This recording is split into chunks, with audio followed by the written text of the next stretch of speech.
Hello guys, welcome back to my channel Undoubt Business, जहां आपके हर doubts clear किए जाते हैं।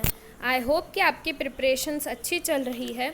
तो हम कर रहे थे हमारा नोट्स ऑन ऑर्गेनाइजिंग पे डिस्कशन, और उसमें हमने देख लिया था कि हमने 4 टाइप्स ऑफ ऑर्गेनाइजेशनल स्ट्रक्चर के बारे में डिस्कस किया था, जो होते हैं हमारे functional organisation structure, divisional organisation structure, ठीक है। उसके बाद formal organisation structure and informal organisation structure. तो आज के वीडियो में हम डिस्कस करने वाले हैं about delegation of authority, that is the next concept of organising chapter. This is the most important concept of the organising chapter, ठीक है। डेलीगेशन ऑफ अथॉरिटी बहुत ही इम्पॉर्टेंट है, बहुत सारे क्वेश्चंस आते हैं इस कंसेप्ट से related. This is the part 6 of the notes on organising. इससे पहले मैं 5 पार्ट्स अपलोड कर चुकी हूँ, ठीक है। इसके बाद सिर्फ अब 2 ही हमारे कंसेप्ट्स रह गए हैं जो हमें डिस्कस करने हैं नोट्स में, जो कि है एक तो ये delegation of authority and second is decentralisation. So this video is presented to you by Undoubt Business. So अब हम इस प्रेजेंटेशन में आखिर क्या डिस्कस करने वाले हैं, हम ये देख लेते हैं। इस प्रेजेंटेशन में हम डिस्कस करेंगे कि डेलीगेशन ऑफ अथॉरिटी क्या होता है, ठीक है। सबसे पहले हम डिस्कस करेंगे कि डेलीगेशन ऑफ अथॉरिटी क्या होता है और उसकी कुछ अच्छी डेफिनेशंस भी देखेंगे। उसके बाद हम देखने वाले हैं कि क्यों आखिर डेलीगेशन ऑफ अथॉरिटी की नीड है, क्या ज़रूरत है डेलीगेशन करने की, ठीक है। उसके बाद हम देखेंगे कि डेलीगेशन को हम कंप्लीट कब मानते हैं, क्या क्या एलिमेंट्स होते हैं जिससे मिलकर डेलीगेशन बनता है, and we will be talking about the importance of delegation, ठीक है दोस्तों। तो these 4 things we are going to discuss in this presentation. So first of all let's talk about कि what is delegation of authority. In simple words अगर हम बोले तो delegation of authority can be understood as a downward transfer of authority. Delegation of authority यानी कि जो authority है, अब अथॉरिटी क्या होता है हम आगे डिस्कस करने वाले हैं। तो ये जो अथॉरिटी होती है हम उसको नीचे ट्रांसफ़र करते हैं, डाउनवर्ड ट्रांसफ़र करते हैं from a superior to a subordinate. एक सुपीरियर, एक मैनेजर, एक बॉस के पास ये अथॉरिटी होती है और वो अपने सबऑर्डिनेट यानी जो उसके लोअर लेवल में काम कर रहे सबऑर्डिनेट हैं, वर्कर्स हैं, एम्प्लॉयज़ हैं, वो सुपीरियर उस सबऑर्डिनेट को ये अथॉरिटी ट्रांसफ़र करता है यानी देता है, डाउनवर्ड ट्रांसफ़र करता है। और हमेशा सुपीरियर ऊपर होता है एंड सबऑर्डिनेट नीचे होता है। ऐसी ही है हमारी जो रिपोर्टिंग रिलेशनशिप बनती है, ये ऐसी ही बनती है। एंड दोस्तों हमने ये भी पढ़ा था कि यूनिटी ऑफ कमांड में भी हमने पढ़ा था दोस्तों कि एक सुपीरियर जो है अपने सबऑर्डिनेट को यानी जो उसके नीचे जो बंदा काम कर रहा है उसे ही सारी कमांड्स देता है। एंड यहाँ पर डेलीगेशन ऑफ अथॉरिटी में क्या है, एक सुपीरियर अपने सबऑर्डिनेट को ये अथॉरिटी ट्रांसफ़र कर रहा है। अब ये अथॉरिटी क्या होता है हम आगे देखेंगे, ठीक है। So some learned experts have defined delegation in following words. एक बहुत ही अच्छे एक्सपर्ट हैं थियो हैमन, ठीक है, थियो हैमन। इन्होंने क्या किया है, डेलीगेशन को बहुत ही सिंपल लैंग्वेज में बहुत ही अच्छी तरह से डिफ़ाइन किया है। One of the most simple definition मुझे ये लगी तो मैंने इसे अपने प्रेजेंटेशन में इंक्लूड किया। क्या मैम इस डेफिनेशन को लिखना है क्या एग्ज़ाम में? आपकी मर्ज़ी हो तो लिखिए, ना हो तो भी लिखिए, लेकिन ये जो डेफिनेशंस होती है दोस्तों ये अपने आंसर्स को इन्हांस करने में यूज़फुल होती है, बेनिफिट करती है। एंड जो एग्ज़ामिनर होता है उसे ये लगता है कि हाँ भैया इस बच्चे ने कुछ पढ़ा है। जब आप ऐसे भारी भरकम वर्ड्स, ऐसे डेफिनेशंस को आप उसमें आपके आंसर में इंक्लूड करोगे, so this will be benefiting you. ठीक है दोस्तों, सो आइए ये जो एक्सपर्ट हैं इन्होंने क्या डेफिनेशन दी है हम ये देखते हैं। Delegation of authority means merely granting of authority to subordinate, granting of authority to subordinate to operate within prescribed limits. यानी कि फॉर एग्जाम्पल दोस्तों, आपके पड़ोसी और आप, ठीक है, आपके पड़ोसी और आप, तो कभी कभी ऐसा होता होगा ना कि पड़ोसी के घर में कुछ सामान ख़त्म हो गया, फॉर एग्जांपल चीनी ख़त्म हो गई, नमक ख़त्म हो गया, ठीक है, ऐसी बहुत सारी चीज़ें हैं, आटा ख़त्म हो गया, दाल ख़त्म हो गई। तो जब ये जो नेबर होते हैं ये आपसे मांगने आते होंगे कि दीदी थोड़ा सा हमें चाय पत्ती दे दीजिए, ख़त्म हो गई है, चीनी ख़त्म हो गई है। उसी तरह से दोस्तों, उसी तरह से सपोज़ कीजिए आप हो सुपीरियर, ठीक है, आप हो सुपीरियर एंड आपके जो नेबर है वो है सबऑर्डिनेट। मैं ऑर्गेनाइजेशन के पॉइंट ऑफ व्यू से बता रही हूँ कि ऑर्गेनाइजेशन में किस तरह से डेलीगेशन होता है। तो जिस तरह से आपने आपके नेबर को चीनी ग्रांट की, चीनी दे दी होगी, है ना, आपने क्या करा, आपके नेबर को चीनी दी कि हाँ दीदी ले जाइए, कोई नहीं, हमारे पास तो बहुत पड़ी है चीनी, चल जाएगी, ठीक है। उसी तरह से एक सुपीरियर ऑर्गेनाइजेशन में क्या होता है दोस्तों, ऑर्गेनाइजेशन में एक सुपीरियर अपने सबऑर्डिनेट को अथॉरिटी ग्रांट करता है, अथॉरिटी दे देता है। जिस तरह से आपने आपके नेबर को चीनी दे दी, चाय पत्ती दे दी, ठीक है, नमक दे दिया, उसी तरह से एक ऑर्गेनाइजेशन में एक सुपीरियर अपने सबऑर्डिनेट को अथॉरिटी दे देता है। क्या देता है दोस्तों, अथॉरिटी दे देता है, and that is called merely granting. उस अथॉरिटी को देना, उस अथॉरिटी को ट्रांसफ़र करना ही डेलीगेशन ऑफ अथॉरिटी कहलाता है। अब यहाँ पे क्या है दोस्तों, यहाँ पे ऑर्गेनाइजेशन में कुछ प्री डिसाइडेड थिंग्स होती है जिसे फॉलो करना पड़ता है। तो क्या होता है, to operate within prescribed limits. तो सबऑर्डिनेट को उन्हीं लिमिट्स में ऑपरेट करना है, उन्हीं लिमिट्स में काम करना है जो कि प्रिस्क्राइब्ड है, जो कि डिसाइडेड है। सो आई होप कि आपको ये चीनी के एग्जाम्पल से, ये यहाँ पर क्या है दोस्तों, नेबर एंड आप हो एंड चीनी है, तो यहाँ पर चीनी जो है, यहाँ पर चीनी जो है वो है अथॉरिटी, वो है अथॉरिटी, एंड आप चीनी जैसे आप आपके नेबर को दे देते हो, वैसे ही ऑर्गेनाइजेशन में सुपीरियर अथॉरिटी दे देता है सबऑर्डिनेट को। ठीक है दोस्तों, क्लियर है? आई होप आपको इस एग्जाम्पल से क्लियर हुआ होगा कि डेलीगेशन ऑफ अथॉरिटी क्या होता है। चले आगे बढ़े। सो डेलीगेशन ऑफ अथॉरिटी में क्या होता है, ये जो अथॉरिटी होती है ये क्या होती है हम आगे देखेंगे। ये जो अथॉरिटी होती है ये एक सुपीरियर अपने सबऑर्डिनेट को ट्रांसफ़र कर देता है, मेयरली ग्रांट कर देता है। सो आई होप आपको ये डेफिनेशन क्लियर है दोस्तों। चलिए आगे बढ़ते हैं। सो अब हम देखते हैं कि आखिर ये डेलीगेशन ऑफ अथॉरिटी की नीड क्या होती है, क्या रिक्वायरमेंट है, क्यों इस डेलीगेशन के कंसेप्ट को ऑर्गेनाइजेशन में लाया गया। So delegation of authority is necessary in an organisation for efficient working of the organisation. किस तरह से क्या काम होगा, कौन करेगा, ठीक है।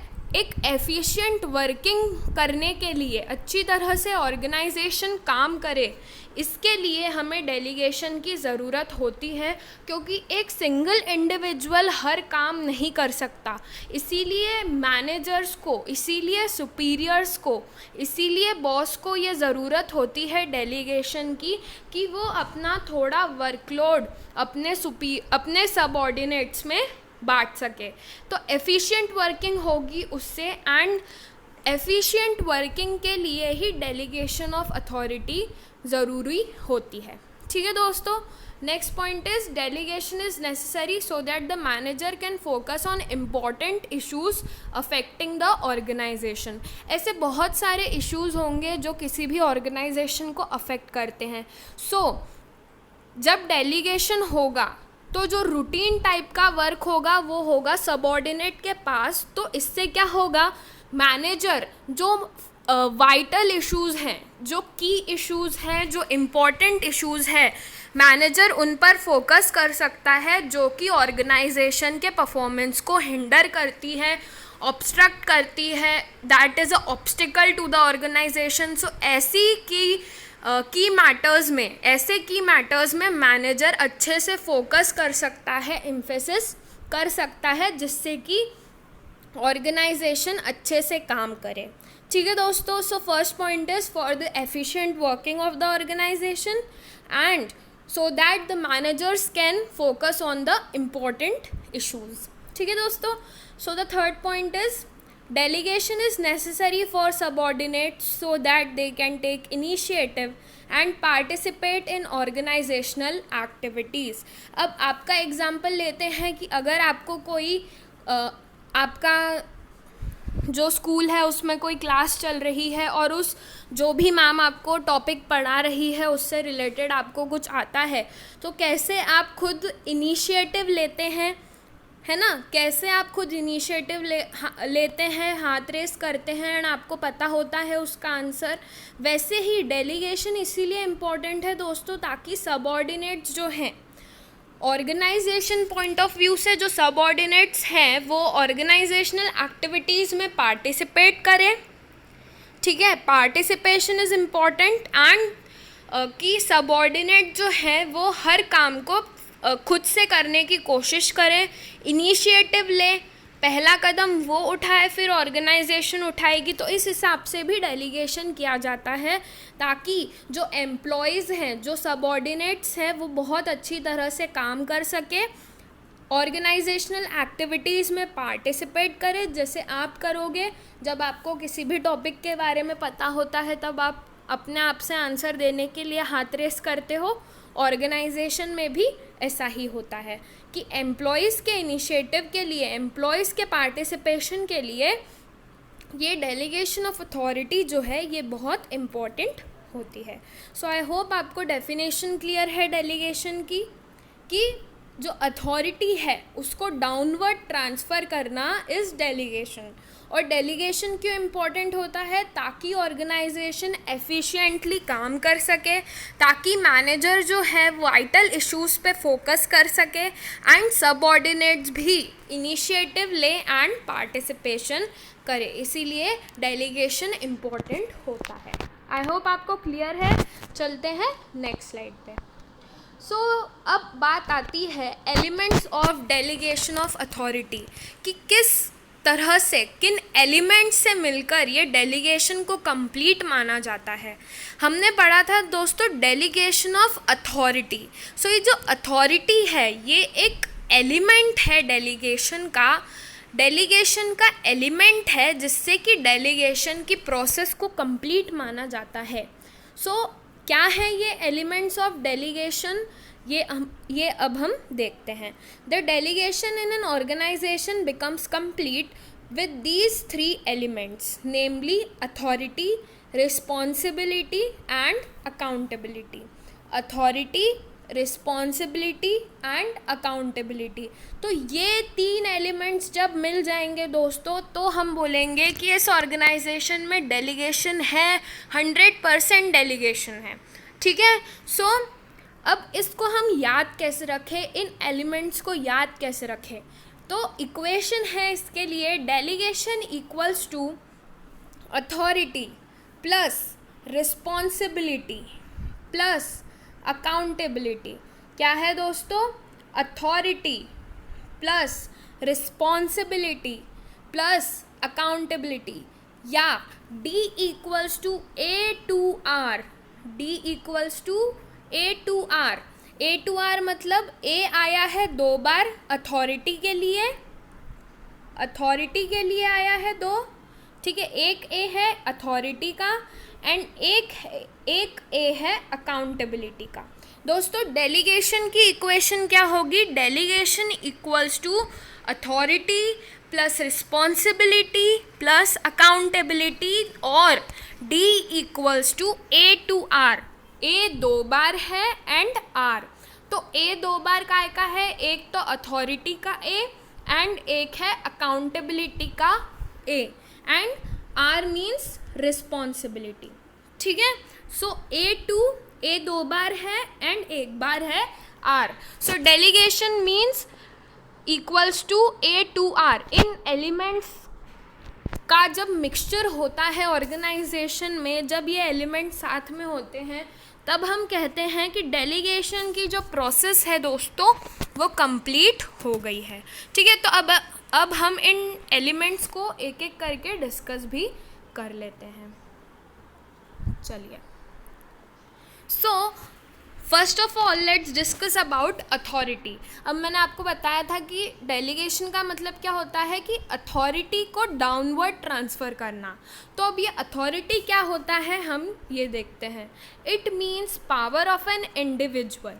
अब यहाँ पर इंडिविजुअल कौन है दोस्तों, मैनेजर है, बॉस है, सुपीरियर है, ठीक है। So it means power of a individual to take decisions.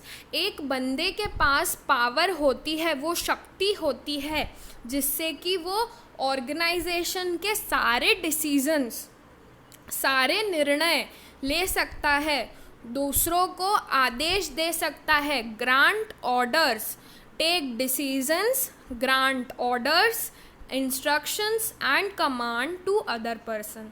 एक बंदे के पास, एक इंडिविजुअल के पास जो पावर होती है, जनरली वो इंडिविजुअल कौन होता है दोस्तों, मैनेजर।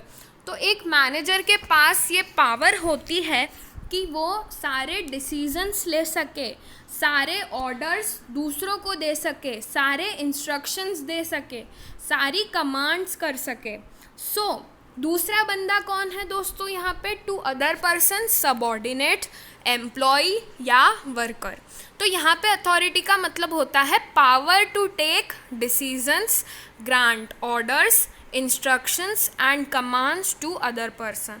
जैसे कि आपकी मॉम के पास अथॉरिटी है कि वो आपसे कोई भी काम करवा सकती है दोस्तों, दैट इज़ अथॉरिटी। उनके पास ये पावर है कि वो घर के डिसीजंस ले सकती है, ऑर्डर्स दे सकती है, इंस्ट्रक्शंस दे सकती है। तो यहाँ पे इंडिविजुअल कौन हो गया दोस्तों, मॉम, एंड यहाँ पे अदर पर्सन कौन हो गया, आप। तो अथॉरिटी क्लियर है दोस्तों। अथॉरिटी का मतलब क्या होता है, एक इंडिविजुअल की पावर कि वो ऑर्गेनाइजेशन से रिलेटेड सारे डिसीजंस ले सकता है, ऑर्डर्स दे सकता है, इंस्ट्रक्शंस दे सकता है एंड कमांड भी दे सकता है। किसको दोस्तों, किनको देगा वो कमांड, अदर पर्सन यानी कि सबऑर्डिनेट को या एम्प्लॉय को, ठीक है दोस्तों। तो फर्स्ट एलिमेंट क्लियर है, दैट इज़ अथॉरिटी। अब सेकेंड एलिमेंट की बात करते हैं, responsibility. Responsibility, it is an obligation of a subordinate to perform the task assign to him.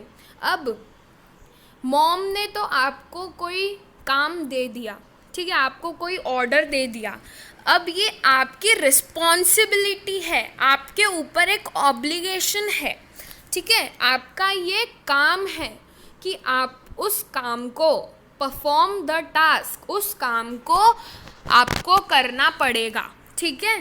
तो यहाँ पे क्या है, आपकी ये रिस्पॉन्सिबिलिटी बनती है कि आपकी मॉम ने जो आपको काम दिया है वो आपको करना है। तो मॉम के पास अथॉरिटी थी जिसके कारण उन्होंने आपको इंस्ट्रक्शंस दिए। सो आपकी ये रिस्पॉन्सिबिलिटी बनती है। यहाँ पर मैं अगर ऑर्गेनाइजेशन की बात करूँ तो सबऑर्डिनेट के लिए ये एक रिस्पॉन्सिबिलिटी है, एक ऑब्लिगेशन है कि अपने बॉस के द्वारा दिए गए काम को फिनिश करता है। सबऑर्डिनेट क्या करता है, अपने बॉस के द्वारा दिए गए काम को ख़त्म करता है। उसके ऊपर ये ऑब्लिगेशन होती है कि उसे सुपीरियर ने, उसे बॉस ने जो भी काम दिया है उसे वो कंप्लीट करना है। दैट इज़ कॉल्ड रिस्पॉन्सिबिलिटी, ठीक है। तो रिस्पॉन्सिबिलिटी फ्लोज अपवर्ड्स, क्योंकि देखो जो सबऑर्डिनेट जो है वो नीचे काम कर रहा है एंड सुपीरियर उसके ऊपर है। तो रिस्पॉन्सिबिलिटी किसकी बनती है यहाँ पे, सबऑर्डिनेट की।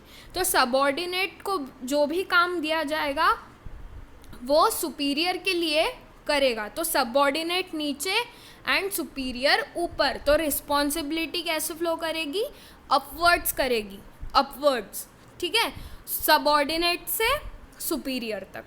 तो यहाँ पर आपको समझ आ ही गया होगा कि रिस्पॉन्सिबिलिटी क्या होता है एंड इसका फ्लो कैसा होता है, सबऑर्डिनेट से सुपीरियर तक का इसका फ्लो होता है, दैट इज अपवर्ड्स। ठीक है दोस्तों, रिस्पॉन्सिबिलिटी क्लियर है। सो थर्ड एलिमेंट क्या है डेलीगेशन का, accountability. Accountability means being answerable for the work assigned to the subordinate. Suppose कीजिए कि मॉम ने जो आपको काम दिया था, मॉम ने जो आपको टास्क दिया था वो ख़राब कर दिया आपने, ठीक है, पूरा बर्बाद कर दिया, ठीक है, तो यहाँ पर कौन आंसरेबल होगा काम के लिए, आपका भाई, आपका छोटा भाई कि आपने काम किया है तो आप ही आंसरेबल होंगे उस काम के लिए। हालांकि आप अपने छोटे भाई पे दोष दोगे कि इसने करा, मैंने थोड़ी करा, ऐसे ही करोगे आप, लेकिन यहाँ पर आंसरेबल कौन होगा, आप होगे। वैसे ही एक ऑर्गेनाइजेशन में सबऑर्डिनेट ने जो भी काम करा है उसकी आंसरेबिलिटी किसकी है, उस काम का जो रिजल्ट निकलेगा उसके लिए जिम्मेदार कौन होगा दोस्तों, वो सबऑर्डिनेट होगा, जैसे कि आप हो, ठीक है। So it means being answerable for the work assigned to the subordinate, it means being answerable for the final result जो भी हो, काम का परिणाम जो भी हो, आंसरेबल होना इज़ अकाउंटेबिलिटी। आपने वो काम किया है, हाँ जी मैंने किया है, क्या आप उसके लिए ज़िम्मेदार हो, हाँ मैं ज़िम्मेदार हूँ, तो ऐसा जब सबऑर्डिनेट कहेगा दैट मीन्स अकाउंटेबिलिटी, एंड तब डेलीगेशन ऑफ अथॉरिटी कंप्लीट होगी, डेलीगेशन कंप्लीट होगा। सो ठीक है, तो जब हम किसी भी काम के लिए खुद को आंसरेबल करते हैं, बीन आंसरेबल, जो भी काम होगा उसके लिए आंसरेबल कौन होगा, सबऑर्डिनेट होगा, तब हम उसे कहते हैं अकाउंटेबिलिटी। देखो, authority is delegated, always authority is delegated, responsibility accepted. Authority delegated यानी मॉम ने आपको काम किया, यानी आपको अथॉरिटी डेलीगेट की, ठीक है, आपको दिया पावर टू टेक डिसीजन की, ये आपके पास सिचुएशन है, आप क्या इसमें क्या डिसीजंस लेते हो ये आपके ऊपर है। तो मॉम ने आपको अथॉरिटी डेलीगेट कर दी, रिस्पॉन्सिबिलिटी आपने एक्सेप्ट करी, हाँ जी बिल्कुल मैं ये काम करूँगा, and accountability can not be denied. तो जब आपके पास अथॉरिटी है, रिस्पॉन्सिबिलिटी आपने एक्सेप्ट कर दी, तो आप बाद में ये नहीं कह सकते कि मैंने थोड़ी किया है, ये तो मेरे भाई ने किया है, ऐसे आप नहीं कह सकते। तो accountability can not be denied once authority is delegated, responsibility accepted, accountability can not be denied. I hope आपको तीनों एलिमेंट्स क्लियर है, authority, responsibility and accountability. So चले नेक्स्ट स्लाइड पे चलिए। तो अब हम बात करते हैं कि डेलीगेशन क्यों इतना इम्पोर्टेंट होता है, एंड क्या नीड है डेलीगेशन की। ये दो अलग अलग बातें हैं दोस्तों। हमने इससे पहले क्या डिस्कस किया था, नीड फॉर डेलीगेशन, कि क्यों किसी ऑर्गेनाइजेशन में डेलीगेशन होना चाहिए, ठीक है, क्या रिक्वायरमेंट है डेलीगेशन की। अब हम बात करेंगे कि क्यों डेलीगेशन इम्पोर्टेंट होता है। Now why delegation is so significant in an organization, we are going to talk about it. So first point is effective management. जैसे कि मैंने आपको बताया कि क्यों ज़रूरी होता है, ताकि एफिशिएंट एडमिनिस्ट्रेशन, एफिशिएंट मैनेजमेंट हो सके, इसीलिए इफेक्टिव मैनेजमेंट के लिए डेलीगेशन इम्पोर्टेंट होता है। The employees feel empowered due to delegation of authority and they function more efficiently. सारी अथॉरिटी एंड रिस्पॉन्सिबिलिटी किसके पास होती है, सबऑर्डिनेट के पास होती है। इस वजह से वो एकदम छोटा भीम समझता है खुद को, शक्तिमान समझता है खुद को, जैसे वो लड्डू खा लेता है उसके बाद। सो यहाँ पे क्या होता है दोस्तों, अगर मैं कार्टून से बात करूँ तो दोस्तों यहाँ पे अथॉरिटी देना, डेलीगेशन ऑफ अथॉरिटी क्या है सबऑर्डिनेट के लिए, छोटा भीम का लड्डू है। सो क्या होता है, उससे वो एकदम शक्तिशाली महसूस करने लग जाता है। वैसे ही सबऑर्डिनेट भी एम्पावर्ड महसूस करने लग जाते हैं जब इनको डेलीगेशन दिया जाता है, और वो एफिशिएंटली काम करने लग जाते हैं। मैनेजर्स फोकस ऑन की इश्यूज दस लीडिंग टू इफेक्टिव मैनेजमेंट। अब जो रूटीन जॉब है, ठीक है, अब जो रूटीन जॉब है वो किसके पास है, सबऑर्डिनेट के पास। वो अच्छे से संभाल रहे हैं, उनको अपन ने डेलीगेशन का लड्डू खिला दिया, ठीक है, तो वो एफिशिएंट हो चुके हैं। तो अब मैनेजर्स जो हैं वो की इश्यूज़ पे फोकस कर रहे हैं। सो क्या हो रहा है, इफ़ेक्टिव मैनेजमेंट हो रहा है। आपको पढ़ाते पढ़ाते मैं एकदम जोश में आ जाती हूँ, सो कभी कभी स्लिप ऑफ टंग हो जाता है, कोई बात नहीं। आई होप आपको सारे पॉइंट्स क्लियर हो रहे हैं, ठीक है। तो डेलीगेशन क्या है दोस्तों, डेलीगेशन एक तरह से छोटा भीम का वो लड्डू है जो हम सबऑर्डिनेट्स को खिलाते हैं, and they work more efficiently, they feel empowered. तो मैनेजर्स जो होते हैं वो की इश्यूज़ पे फोकस करते हैं, and it brings effective management. First point clear. Second point is development of employees. अब हमने उनको डेलीगेशन दे दिया है, हमने उनको अथॉरिटी डेलीगेट कर दी है, जिसके कारण उन्हें अपने रियल टैलेंट का पता चला। देखो दोस्तों, हर पॉइंट के लिए जो मैं एक्सप्लेनेशन दे रही हूँ वो उस पॉइंट के लिए ही कारगर है, उससे आप दूसरे पॉइंट पर मत ले आएगा, ठीक है। तो डेवलपमेंट ऑफ एम्प्लॉयज़ से यहाँ पर क्या मतलब है, यहाँ पर हम कोई भी लड्डू काजू कतली की बात नहीं करेंगे, ठीक है। यहाँ पर हम सिर्फ ऑर्गेनाइजेशन की और एम्प्लॉय की बात करेंगे कि ऑर्गेनाइजेशन ने अथॉरिटी को डेलीगेट किया है, एंड उससे क्या होगा, एम्प्लॉयज़ को अपने रियल पोटेंशियल का पता चलेगा कि क्या उनमें टैलेंट है, क्यों वो इतने यूनिक है, क्या क्या वो काम कर सकते हैं, एंड फिर उसके बाद क्या होगा, दे विल डेवलप, ठीक है। It will help in the development of employees. Clear है दोस्तों। Due to delegation of authority the employees realize their talent, utilize it, and delegation helps in the development of employees, ठीक है। दोनों point clear. So the third point is motivation to employees.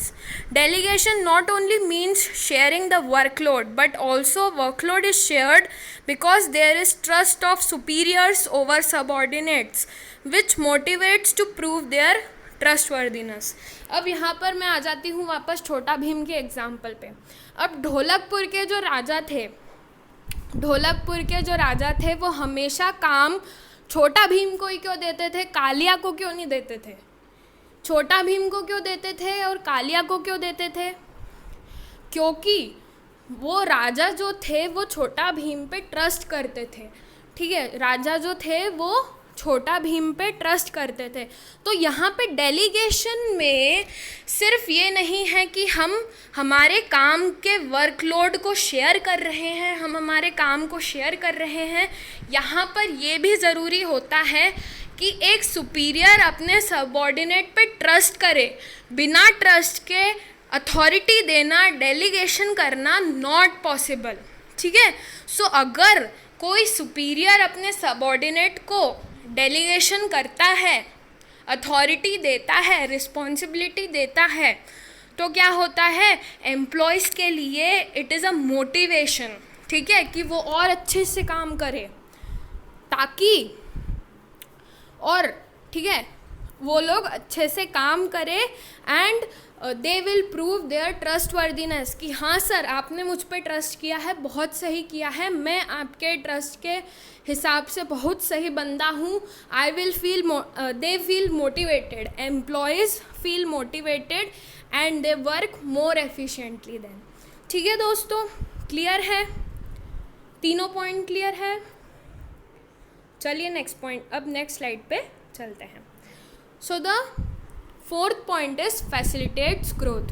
अब delegation होने के बाद जब manager की issues पे फोकस करता है तो कहीं ना कहीं ऑर्गेनाइजेशन की ग्रोथ होती है, वो और एक्सपांड करता है, एंड उसके साथ साथ क्या होता है, एम्प्लॉयज़ का डेवलपमेंट तो हो ही रहा है, तो जो न्यू एंटरप्राइजेस खुल रही हैं ऑर्गेनाइजेशन की, जो न्यू ब्रांचेस खुल रही है ऑर्गेनाइजेशन के की, उसके लिए एम्प्लॉयज़ का एक रिज़र्व क्रिएट होता है जो उस नई इंटरप्राइज को संभाल सकता है.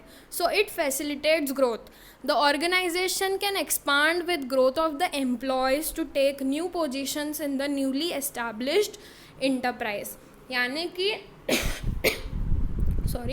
यानी कि यहाँ पे क्या हो रहा है, ग्रोथ हो रही है ऑर्गेनाइजेशन की, क्योंकि वहाँ पर डेलीगेशन है, एम्प्लॉयज़ का भी डेवलपमेंट हो रहा है, और जो न्यू इंटरप्राइजेज होंगी उसमें भी लोग जो है वो न्यू पोजीशंस लेने के लिए तैयार होंगे. So it facilitates growth. Organization जो है उसका एक्सपांशन होगा. ठीक है दोस्तों. So the next point is basis of management hierarchy. It establishes a lucid. दोस्तों lucid का मतलब होता है clear. It establishes a clear reporting relationship among the superior and subordinate. यहाँ पर लोगों को पता होता है कि किसे, डेलीगेशन ऑफ अथॉरिटी की वजह से लोगों को पता होता है कि किससे किसको रिपोर्ट करना है, किससे इंस्ट्रक्शंस लेने हैं एंड ऑर्डर्स लेने हैं. ठीक है. This is called basis of management hierarchy. Delegation की वजह से लोगों को रिपोर्टिंग रिलेशनशिप्स क्लियर होते हैं. And the last point is better coordination. अब जब जो मैनेजर्स हैं, ठीक है, वो की इश्यूज़ पे फोकस कर रहे हैं, एम्प्लॉयज़ अपना काम कर रहे हैं, so it will lead to efficient administration, efficient management, and there will be better coordination between the managers and the employees and in the organization. Proper delegation of authority ensures proper coordination in the organization, leading to efficient functioning of the organization and achievement of objectives of the organization. So delegation of authority के वजह से efficient management तो होता ही है, उसके साथ साथ जो objectives है organization के वो भी achieve हो जाते हैं. So I hope आपको ये सारे डेलीगेशन ऑफ अथॉरिटी क्लियर है, कोई भी डाउट नहीं है. और अगर कोई भी डाउट है तो मेरे वीडियो को एक बार वापस देखिएगा. टाइम बहुत ज़्यादा हो गया है, कोई बात नहीं, पर आई होप कि आपको ये वाला टॉपिक क्लियर है. So thanks for watching my video. Keep watching Undoubt Business. Please like, comment, share and subscribe to my channel Undoubt Business for more videos. Thank you guys.